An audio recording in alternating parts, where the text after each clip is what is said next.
निसर्ग अंगणापासून डोंगरापर्यंतच्या या मालिकेत तुमचं स्वागत आहे. फुलं आणि फुलपाखरं म्हणजे निसर्गाच्या कॅनव्हासवरचं जिवंत आणि उत्साही चित्र. कधी सकाळच्या कोवळ्या उन्हात बागेत एखाद्या फुलावर बसलेलं फुलपाखरू पाहिलं की वाटतं निसर्गाने रंगांची सारी उधळण ह्या छोट्याशा जीवावरच का केली असेल. हे त्याचे इतके रंग, इतके हलके नाजूक पंख, त्या पंखांवरचे सूर्यप्रकाशात मिसळलेले इंद्रधनुष्याचे रंग, हे सगळं का असतं असा प्रश्न आपल्या मनात नक्की येतो. या विषयात अनेक अभ्यासक आणि संशोधक सखोल अभ्यास करत असतात आणि त्यामुळेच अशा प्रश्नांची अनेक उत्तरं आपल्याला मिळतात. पण हा व्हिडिओ शास्त्रीय माहितीचा नसून केवळ आपल्या आसपास दिसणाऱ्या निसर्गाचं ते मनोरंजक निरीक्षण आहे. तर ह्या फुलपाखरांचे रंग, आकार आणि सुगंध हे फक्त त्यांच्या सौंदर्यासाठीच नाहीत, तर ते त्यांचं अस्त्र आणि अस्तित्वही असतं. अभ्यासकांनी सांगितलेली याची कारणं अधिक गूढ आणि मोहक आहेत. फुलपाखरांच्या पंखांवरचे रंग हे रंगद्रव्यांमुळे नाही, तर त्यांच्या पंखांवरच्या सूक्ष्म रचनेमुळे तयार होत असतात. या रचनांमुळे प्रकाशाचं परिवर्तन, अपवर्तन होऊन इंद्रधनुष्यासारखे रंग तयार होतात आणि ते आपल्या डोळ्यांना सुखावतात. फुलपाखरांचे रंग हे रसायनशास्त्र, भौतिकशास्त्र आणि जीवशास्त्र या तिन्हींचं सुंदर मिश्रण असतं. त्यांच्या पंखातल्या काही रसायनांमधून काळा, तपकिरी किंवा राखाडी असे रंग निर्माण होतात. हे गडद रंग सूर्यकिरण शोषून घेऊन त्यांचं शरीर उबदार ठेवतात आणि म्हणूनच थंड प्रदेशातील फुलपाखरं सहसा गडद रंगांची असतात. पिवळा, केशरी आणि लाल हे रंग सहसा आकर्षणासाठी म्हणजे मेटिंग अट्रॅक्शनसाठी वापरले जातात. लाल, तपकिरी हे रंग मुख्यतः त्यांच्या डोळ्यांमध्ये आणि पंखांवर दिसतात. मॉर्फो नावाच्या फुलपाखरांचे पंख निळे दिसतात, पण प्रत्यक्षात त्यात निळं रंगद्रव्य नसून त्यांच्या पंखांवरचे सूक्ष्म थर प्रकाशाच्या विशिष्ट तरंग लांबीला परावर्तित करतात आणि त्यामुळे आपल्याला तो तेजस्वी निळा रंग दिसत असतो. याला फोटोनिक क्रिस्टल असं तंत्रज्ञान म्हणतात. याचा उपयोग मानवी संशोधनात कापड, रंग छपाई तंत्र आणि ऑप्टिक्समध्ये केला जातो. फुलपाखरांचे सर्वात मोठे शत्रू पक्षी असतात. म्हणून काही फुलपाखरं हिरव्या पानांसारखी दिसतात, तर काही कोरड्या पानांसारखी दिसतात, जे करून पक्ष्यांना ते दिसू नयेत आणि त्यांच्यापासून संरक्षण व्हावं म्हणून निसर्गाने अशा युक्त्या केलेल्या असतात. कधी शत्रूच्या नजरेतून स्वतःला वाचवण्यासाठी त्यांच्या पंखांवर इतके चमकदार रंग असतात की त्याने शत्रूला मी विषारी आहे, मला खाऊ नकोस असा संदेश मिळतो. ही गोष्ट पक्षी ओळखतात आणि त्या रंगांपासून ते दूर राहतात. अनेकदा सुंदर रंग आणि नाजूक नृत्य करून ते जोडीदाराला आकर्षित करतात. नर फुलपाखरं आपल्या पंखांवरच्या झळाळीने मादीला आकर्षित करतात. फुलपाखरं मिशांनी वास घेतात, तर पायाने चव ओळखतात. फुलपाखरांचं आयुष्य काही दिवसांचंच असतं. विशिष्ट जातींची फुलपाखरं ही काही विशिष्ट प्रकारच्या झाडांवरच अंडी घालतात. प्रत्येक जातीच्या फुलपाखरांचं होस्ट प्लांट ठरलेलं असतं. फुलपाखरांची मादी ही मिलनानंतर लगेचच तिला हवं असलेलं झाड शोधते आणि त्यावर अंडी घालायला सुरुवात करते. काही फुलपाखरं एका वेळेला एक अंड घालतात, तर काही समूहाने अंडी घालतात. ही अंडी पानांच्या मागे किंवा पानांच्या बेचक्यात अशी घातलेली असतात जेणेकरून ती कोणत्याही परिस्थितीत भक्ष्य होऊ नयेत, म्हणून त्यांचा रंग पानाशी मिळता जुळता असतो. यांचा आकार खूप लहान म्हणजे अगदी मोहरीच्या दाण्याएवढा किंवा कधी कधी त्याहूनही लहान असतो. शत्रूपासून संरक्षण मिळण्यासाठी त्यांच्या पंखांवर कधी कधी विषारी केस, अंगाला येणारी दुर्गंधी आणि शरीराला बेचवपणा यामुळे पक्ष्यांपासून त्यांचं संरक्षण होतं.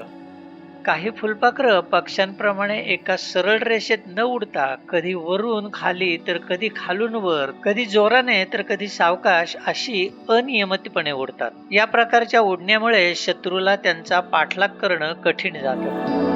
काही फुलपाखरांचे रंग आसपासच्या प्रदेशात सहज मिसळून जाणारे असतात आणि त्याच्यामुळे त्यांचं अस्तित्व जाणवत नाही.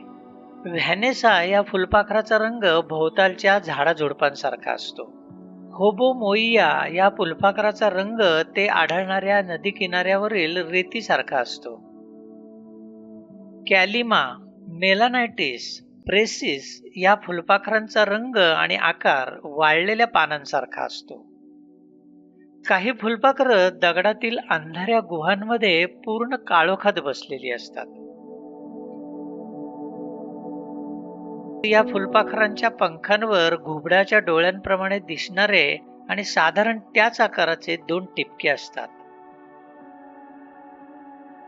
ॲब्रोटा, सिम्ब्रेटिया, पॅन्टोपोरिया अशा फुलपाखरांच्या पंखांवर रंगबेरंगी विविध आकारांचे पट्टे आणि आकृत्या असतात आणि त्याच्यामुळे झाडाझुडपातून त्यांना ओळखता येत नाही. मानवाच्या दृष्टीने फुलपाखरांच्या जीवनक्रमात त्यांची अळी असलेली अवस्था ही उपद्रवी असते. ही अळी तिच्या रंगामुळे झाडावर चटकन ओळखताही येत नाही. फुलपाखरं ज्या झाडावर आपली अंडी घालतात त्या झाडांची पानं ही अळी अशी आधाशीपणे खात असते. ती आपल्या वजनाच्या कितीतरी पट अधिक वजनाचं अन्न खाते. तिची अखंडपणे सतत पानं खाण्याची क्रिया चालू असते. या अळीच्या न पचलेल्या अन्नाची विष्ठा असंख्य बारीक काळ्या गोळ्यांसारखी झाडाच्या मुळात पडलेली दिसली की त्यावरून त्या अळीचं तिथलं अस्तित्व आपल्याला सहज ओळखता येतं.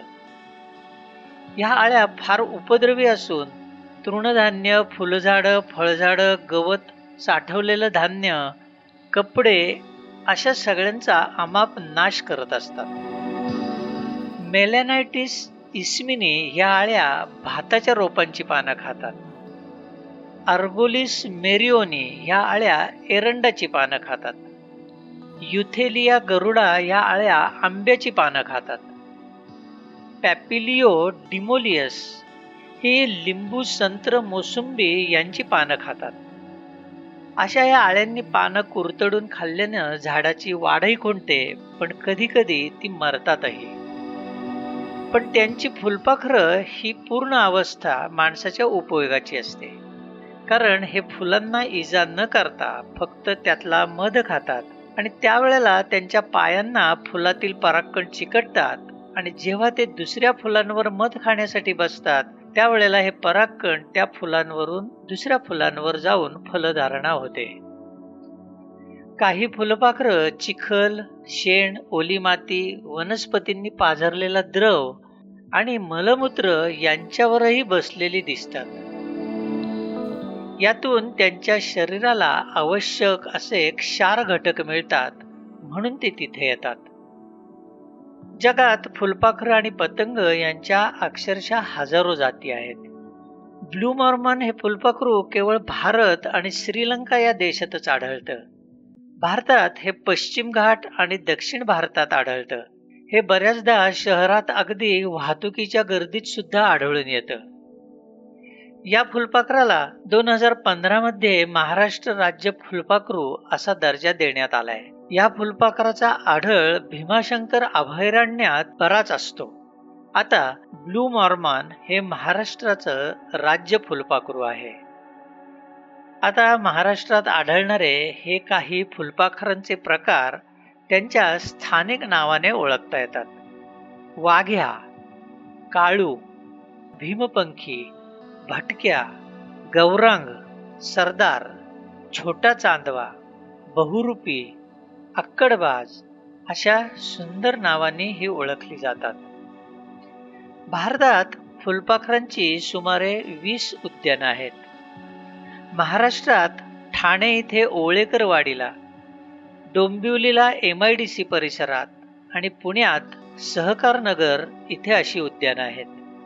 या उद्यानांचा उपयोग मनोरंजन, संवर्धन आणि त्यांच्यावरचं संशोधन यासाठी केला जातो. थोडक्यात फुलपाखरांचे रंग आणि सौंदर्य हे केवळ शोभेकरताच असतं असं नाही, तर तो त्यांच्या जीवनचक्राचा भाग आहे. फुलपाखरं म्हणजे निसर्गाच्या प्रयोगशाळेतील सर्वात अद्भुत कलाकृती आहेत.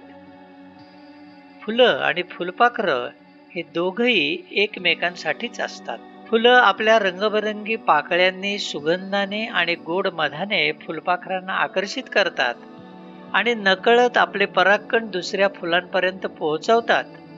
मग तिथे नव्या बीजाचा जन्म होऊन जीवन पुढे चालत राहतं. किती सुंदर आहे ना हा व्यवहार. न बोलता सगळं काही घडवलं जातं. कोणी करार करत नाही, पण नातं जपलं जातं. कोणी स्वार्थ मोजत नाही, तरी दोघंही लाभ घेत राहतात. म्हणून फुलं आणि फुलपाखरं ही निसर्गाची निःशब्द प्रेम कहाणी आहे, जिथे रंग म्हणजे भावना आहेत आणि सुगंध म्हणजे विश्वास आहे. माणसानेही कधी फुलं आणि फुलपाखरांसारखं व्हावं. हाच तो निसर्ग, अंगणापासून डोंगरापर्यंतचा. धन्यवाद.